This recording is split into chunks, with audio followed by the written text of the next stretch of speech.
the fact that the jungle is one of the most important roles on the team. And it's not really necessarily about, oh, it's easy to jungle. It's like, it's just the decision making in jungle is inherently hard. Who do I gank? And when? And if I don't gank correctly, my teammates lose the game. And also, P.S., if my teammates don't lane correctly, I can't gank them, and then they lose the game, and then they blame me, right? So I think jungle gap is like kind of hard because what we've created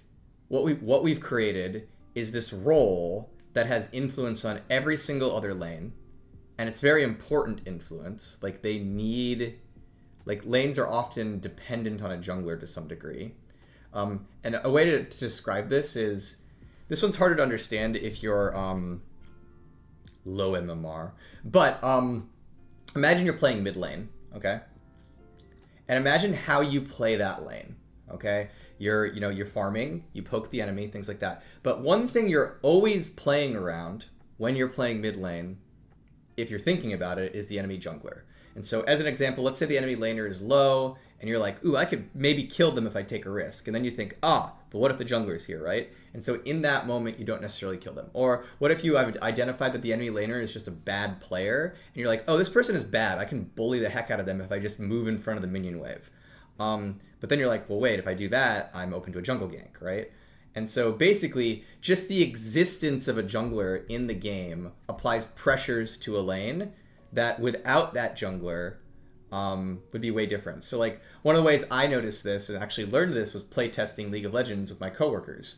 Because sometimes we'll do playtests where we're like, well, we don't have a full playtest. We can't get the full 10 people right now. So let's just do a lane test. And in a lane test, when you're working on League, it's just like, okay, I have a new mid laner I'm testing. You pick a mid laner and me and you will go fight each other and we'll see how that feels, right?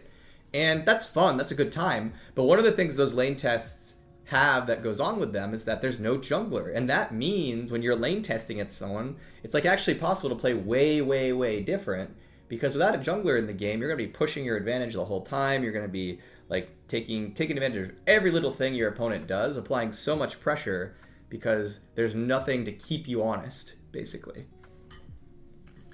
And so I think like the jungle diff thing is actually fairly complicated because it's basically there's two groups of people, the junglers and the laners, and they're both doing their best, right?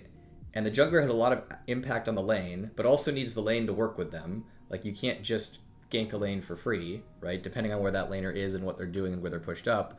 And it's combined with unclear attribution, meaning that when someone screws up, it is hard to tell who is at fault. If you all saw me raging and crying yesterday in my stream, probably a lot of those losses were my fault.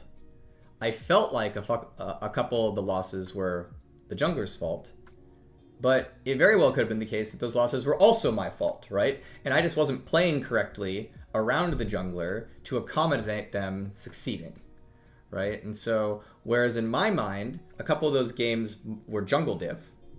It's like, oh, clearly the jungler's fault. They're not ganking, they're not following up, things like that.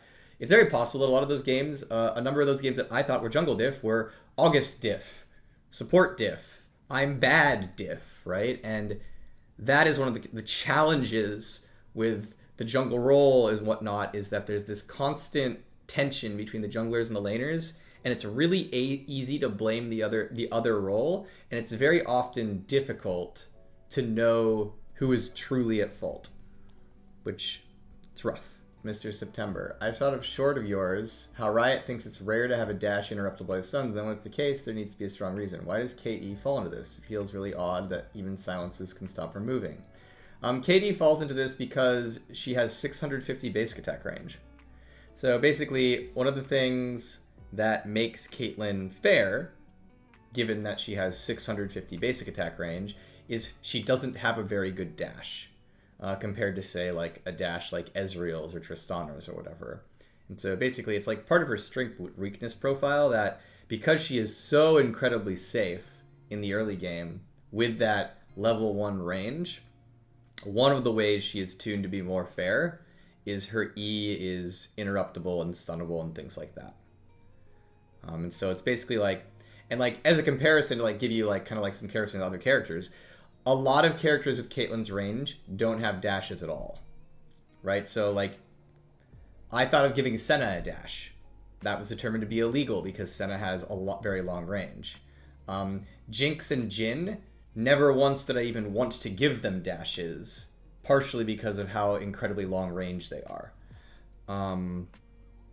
Aphelios, one of the things that keeps him fair to some degree is the fact that he does not have a dash, even though he has like things like he starts the game with a 650 range attack, right?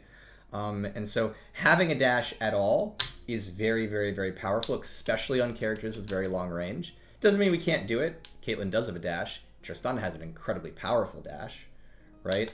But it does mean that if you do have a dash, that like one of the ways you might want to gate it is to make it a bit weaker, which is the case with Caitlyn. So yeah, it's kind of just dashes are powerful, especially on long range champs. And so Caitlyn's is a little bit on the weaker side to make up for the fact that she has such crazy range, especially in lane. Is it a coincidence that champion design seems to follow trends? Olaf, Swain, Zeri all have an infinite ult. Zeri, Kassanti, Skarner all having wall interactions. It is not a coincidence, and I'll tell you how this kind of works. I will say it's not completely deliberate. It's not like we're like, the trend of this year is 5,000 wall jumps, right? The trend of this year is we destroy missiles, right? Like that's not how that works. But one of the reasons that you can see trends in champion design is there's two things that can go on here. One is when we get tech to do something, it's often then immediately asked by other designers, well, hey, that's kind of cool. Perhaps I should do that, right? And so as an example, if we like have the tech to destroy missiles, which, you know, we got for AugustUwU, suddenly it's like, oh, that actually makes it really easy to make this support character who takes a shield and blocks missiles for his teammates, right? Whereas beforehand, without that tech, it's a lot harder to script and prove and decide if that is a good character. I'm talking about Braum, of course, compared to AugustUwU, right? And so part of it is when you get new tech to do a new thing, that means you can do that thing now, whereas previously you couldn't do that thing, which then it's like, oh, maybe we could try that thing on something else, depending, right? The other thing that's potentially goes on is proving things out. So not just getting tech for something, but it's also like proving that something even works and is okay in the game, right? So as an example, with Zeri, when I made that infinite ultimate for Zeri, it proved itself to be very cool and very compelling. It also proved to be very overpowered, right, given Zeri's kit. But when we made the infinite ult, I was like, wow, this is a cool pattern. The idea of like I have an ultimate and I keep it up for a really long time and I'm trying to just keep keeping it up, that's fun. That's enjoyable. That's like a fun pattern. And so then when the teams were thinking about characters like Olaf and Swain, it was like already a pattern that they could reference and be like, actually, if I tried this, we know it's compelling. So is it compelling on Olaf? Is it compelling on Swain? And so, yeah, you can definitely see these trends of like, this design does this design does this design does this, but it's not because we're like deliberately copying things we've done. And it's more often kind of like, hey, we've proven this thing out and we've made the tech for us to do it. And we know people like it. So there's another piece in our repertoire that we might be considering when we're doing a champion afterwards. Get Trundle new tech for a club so he can beat people up. Not a bad idea, honestly. Just going bop, bop, bop, bop, bop.